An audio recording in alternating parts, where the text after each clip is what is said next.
Hello, and welcome to the Orthodontic Products podcast on the MedCore Podcast Network. I am Alison Werner, Chief Editor of Orthodontic Products, and I'm joined today by Jackie Dorst, our infection prevention expert. Today, we're going to be talking about what does the end of the COVID-19 public health emergency mean for the orthodontic practice? As longtime listeners will know, Jackie has over 30 years of experience as a consultant specializing in microbiology and dental hygiene. She has been a featured speaker at the American Dental Association and the American Association of Orthodontists meetings. Jackie, it's so great to have you It's back. great to be back, Allison. And we were both just together at the AAO in Chicago, which Yeah. was a much Mhm. more open meeting than the previous one in Miami Beach, Yeah. especially in the reflection Mhm. of infection control, wasn't it? Yeah, And no, absolutely. everybody was out and about, a few masks on attendees, but Mhm. not nearly what Mhm. we saw the year before. So it was an exceptional meeting Right. and great to return with all that energy and interaction between the attendees. Yeah. Yeah. Absolutely, absolutely. It was great being able to see you again in person. But yeah, so today, I don't know if, in case our listeners don't know or aren't aware, the COVID-19 public health emergency ended on May 11th. So about a week and a half ago, I guess, for our Yes. listeners, or last week. So I wanted to ask you, what does that mean in general for healthcare? What should our listeners Well, with know? the public health emergency ending, it's going to affect the funding for a lot of programs that were allowed with that public health emergency, such as free vaccines and free treatments for COVID infections. That will go away. So, a lot of it is going to be policies and what can be paid for by the government. But one of the things that's going to affect us in healthcare and our infection control protocols is a lack of data. During the pandemic, we often would refer to what is the infectivity in your community, and you would go to the COVID tracker website on the CDC website and see, are you in a high level of infectivity, and then that dictated certain airborne disease protocols with wearing N95 respirators or not. And then as the infectivity subsided, then you could go back to normal PPE with it. Those web bases, that information is no longer being supplied to CDC by the health departments. And CDC has even discontinued that COVID tracker site. So we don't have that map to go to anymore. And even John Right. Hopkins, that was another database that I went to.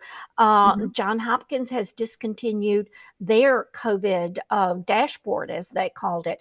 So we're in the United States, we're sort of in a gray area that we don't know what the transmission is in our communities. And that's one of the challenges of going forward. We hear a lot of talk about what are the lessons learned from COVID, and that's one of the public health lessons that we've learned is that we do need a better way of tracking infectious diseases and then disseminating that information to the communities. So right now, that's one of the significant changes for the orthodontic offices is that data has gone away. Now there's still record keeping on the number of deaths from COVID. Mhm. And we know the Okay. number of people that are hospitalized with COVID. There are currently 22,000 people a day that are still hospitalized with COVID across the nation. So COVID hasn't gone away, but you're going to see more and more in the future that we'll talk about respiratory disease transmission, including Okay. influenza, the common cold, RSV, and still COVID. It'll be under that Mhm. umbrella with it. So that'll be some of the changes going forward. Okay. So then what should orthodontic practices know about the end of this public Well, health several emergency? changes there. All of the screening that we did for employees and patients. Remember when we were taking temperatures and we were asking about Mhm. symptoms with it? Well, that screening specifically for COVID is going away. However, for Okay. many years, pre-pandemic even, we should have been screening our patients and infectious patients that are sick, we should be rescheduling them because we've all Okay. learned that if you're sick, whether you're an employee or the patient, stay home. don't bring that Right. infection into the office to spread to other patients and to spread to the staff. So, screening is still important. And I would go back, I know in one of our previous, in the sterilization room episodes, we even put together a little Mhm. poster, if you will, that had emoticons on it, talking about, do you Oh, yeah. have a fever? Do you have a cough? Oh, or as the commercial goes, that diarrhea with it, then please let us Mhm. know and Yeah. reschedule your appointment. So it's going to be screening for Right. any illness symptoms. And temperature checks, well, we learned from COVID that wasn't a true indicator for COVID with it. But Mhm. obviously, if anybody has a fever, they're infectious with something and they should Right. stay at home. And the rule for how long you should stay at home before you return to work is 24 hours without a fever, without taking fever reducing medicines, and symptoms subside. So having that Okay. return to work policy, and that's a good standard to go by, is what's going to be ours going forward. So that screening has Okay. changed. And then another Mhm. significant change is the universal masking, or what we refer to as universal Right. source control. Everybody in the orthodontic practice during COVID wore a mask. Patients wore masks sitting in the reception room. Anyone that came in with a patient, staff wore a mask except when they were in the staff lounge eating lunch. Well, now as we've exited the pandemic, if you will, and we're coming into our new normal, if we'll go back to more what was pre-pandemic masking in the office. But again, if somebody comes in sick, if a mom comes in and she's coughing and sneezing with her child, it would be appropriate to ask them to wear a mask while sitting in the reception room to keep from spreading any respiratory illnesses. Okay. And then in terms of staff, masking, do you have any, guidance Well, there? staff masking is again going back to pre-pandemic, that we'll always wear a mask when we're doing direct patient care and with those splatters Okay. and splashes. And it would be a regular surgical or procedure mask, a level 2 or a level 3. However, we're Mhm. still going to keep those N95 respirators that we learned to use, because the difference between the N95 and a procedure mask is that it fits so closely around the face and the nose. So it prevents any air leakage in the gaps around a regular procedure mask. And all of the breath that goes out and comes in with an N95 respirator on is filtered through the filter membrane. So if we do have to provide patient care to someone who's sick, you would want to have an N95 respirator.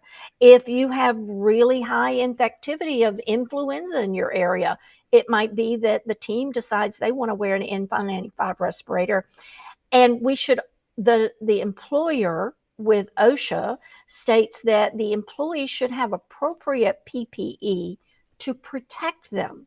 Now, consider the instance that you have maybe an orthodontic assistant who's had breast cancer and they've had Okay. surgery and are going through chemotherapy.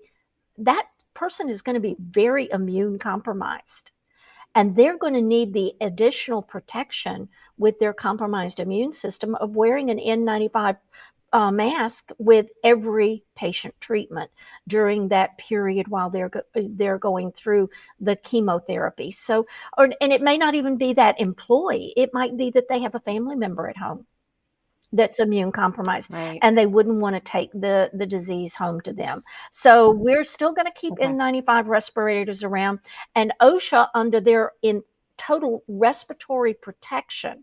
Now that includes that's Mhm. OSHA's had a respiratory protection standard for over 50 years. But it's Right. not Yeah. COVID that it's focused on. It's on dust and chemicals and particulates that are in the air.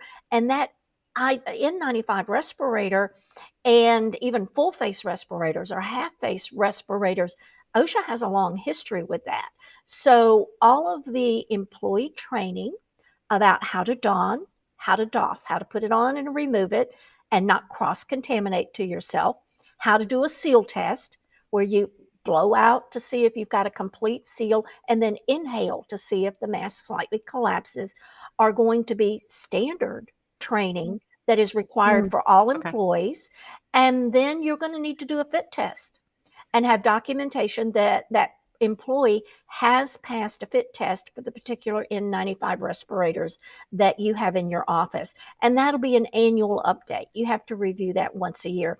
And fortunately, we can now do fit test in our orthodontic practices. We don't have to go to a medical facility or have somebody come in, and fit test kits are readily available. So it's a pretty easy procedure to do your own in-office Okay. fit testing. Okay. Are there any other aspects about this public health emergency ending that people should keep in mind when they're thinking about the requirements of OSHA? Like maybe they might forget that this is still something they need to do under OSHA, and it has nothing necessarily to do with COVID. It was just Well, highlighted under I'm going to COVID. go back to vaccinations with it. Under OSHA, Okay. we're all familiar that we should have our hepatitis B vaccination. And the employer Okay. requires, or in the employer's required to have documentation of that. So we had a lot of information about the COVID vaccine. But going forward, Mhm. you should review and make sure if you've hired new employees, do you have the documentation that they've had their hepatitis B vaccination? Or, and if not, do you have that declining statement? And there are other vaccines that all healthcare workers should be taking. And I'd like to share with the listeners. There's a website, immunize.org, O-R-G, that has the latest update information for vaccinations for healthcare workers, information about the hepatitis B vaccination, and all of the hepatitis viruses and why all healthcare workers should be vaccinated with it. And I always have my offices update their OSHA manual by downloading these Mm. documents with it. So the vaccinations that are recommended for all healthcare workers are the COVID-19, whatever's the current update Mhm. on that, do you need a booster or not? Mhm. Hepatitis B vaccination, influenza. As we come into the fall and get into October through April is the high respiratory disease transmission, then that's where we're at risk of influenza, the common cold, RSV, any of those airborne disease transmission. And then next is MMR, the measles, mumps, and rubella vaccination, and especially for orthodontic practices because they're dealing with young patients, with children. And we have a gap in vaccinations now because of all of this vaccine hesitancy. There are children that don't have their MMR vaccinations. And varicella is the next on there. And then finally, a Tdap vaccination, tetanus, diphtheria, and pertussis, all diseases that could be transmitted in air potentially. We should have that updated vaccination on it. So getting back to our new normal, make certain that as Mhm. healthcare providers, you're vaccinated and up to date. Excellent. Well, I want to switch gears just a little bit because I also wanted to ask you about the CDC's recent recommendation regarding ventilation in buildings and public spaces. Since ventilation was a huge topic during the pandemic, we talked about it. I'm curious to get your insight into what does this mean for an Oh, orthodontic Alison, practice? thank you for bringing that up. It is that announcement by CDC is a recommendation again, and it was for public spaces, not healthcare spaces, not the orthodontic practice. So this is looking at maybe shopping malls, schools, buses, trains, airplanes. And the lessons that we've learned about airborne disease transmission, this recommendation from CDC now is not just directed at COVID, but it's about having healthy air to breathe in buildings. And so they're recommending 5 air changes per hour. That means that all of the air in the room is circulated through the heating and air conditioning system, that it will be changed 5 times per hour. And then that the filter that is in your heating and air conditioning system is at least of a filtration of a MERV 13. Now, a MERV 13 means that that's the amount of filtering it will do, will filter out 50% of the zero point 0.3 micron size particles. And these are routinely available at home repair stores, the big box stores and everything. And you can purchase them online, and that they should be changed in a regular basis. It does talk about implementing upper room UVC, ultraviolet germicidal irradiation, and using that as an additional or an adjunct. However, that's not like you're hearing about UV irradiation in a freestanding HEPA unit that you would buy and put in your home or in some other public area. This is installed up next to the ceiling. It is because ultraviolet irradiation can cause serious eye damage and blindness. It has to be installed and in a safe manner that it doesn't cause harm. So we're going to see a lot more information about this in the future, I think, as more research is done. But this again was for public spaces. It did not Hmm. change the guidance, which is going forward and recommended by CDC for healthcare spaces. At healthcare, in your orthodontic practice, your heating and air conditioning system should provide at least 6 air changes per hour. You should have that MERV 13 filter installed. And again, routinely change it on a basis. And I can't give you a standard of change it once a month or change it every 2 months. It's going to depend on the occupancy of your building. How many days a week are Mm. you open? How many people? It's going to be different for an orthodontic practice that sees 40 patients a day versus one that sees 120 patients a day and has all of those people coming through. So you have to judge what is going to be effective for you. And then fresh air coming into the building. That's another thing that was in the public spaces that CDC specifically recommended that you have as much fresh air as possible coming into the building. And the indirect way to measure that is look at the amount of carbon dioxide in a space. When we breathe in, then our lungs remove the oxygen from the air and we exhale carbon dioxide. The more people that are in a room breathing out, the higher the number of carbon dioxide. Outdoor air is 400 parts per million. So that we know is safe. That's the best outside. CDC's recommendation from the studies that we've had show that if you get under 800 parts per million CO2, that you're really going to have safe air and you're not going to be at that high risk of an airborne infectious disease with it. So, having a CO2 monitor would be a good idea in an orthodontic practice, especially in the public places. And then I would recommend to orthodontic offices look at your HVE, your high volume evacuation. That was one of the other things that we learned during the pandemic is that high volume evacuation should be operating efficiently, that we should be cleaning our suction and so we don't have wimpy suction.